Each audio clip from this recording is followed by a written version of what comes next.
Hello বন্ধুরা, আসসালামু আলাইকুম। আজ আমরা তৈরি করব গাজরের হালুয়া। এই হালুয়া তৈরির জন্য আমি নিয়ে নিয়েছি 1 কেজি গাজর। গাজরগুলো আমি এবার এক এক করে ছুলে নেব। দেখুন বন্ধুরা, গাজরগুলো আমি ছুলে পরিষ্কার পানি দিয়ে ধুয়ে নিয়েছি। এবার একটি গ্রেটারের সাহায্যে আমি গাজরগুলো গ্রেট করে নেব। দেখুন বন্ধুরা, এভাবে গ্রেট করে নিতে হবে। সবগুলো গাজর আমাদের গ্রেট করা শেষ। এবার একটি ফ্রাই প্যানে আমি দিয়ে দেব 3 টেবিল চামচ ঘি। ঘি গরম হয়ে গেলে দিয়ে দেব গ্রেট করা গাজরগুলো।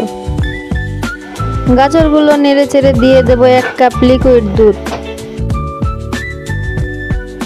সাথে দিয়ে দেব 1/3 কাপ চিনি। এবার দিয়ে দেব চিড়ে রাখা একটি তেজপাতা, দারুচিনি এবং এলাচ।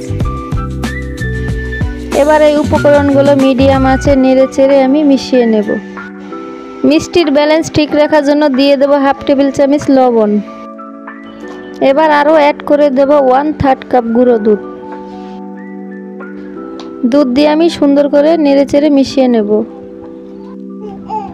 ডিম আঁচে নেড়ে চেড়ে দুধগুলো শুকিয়ে নেব।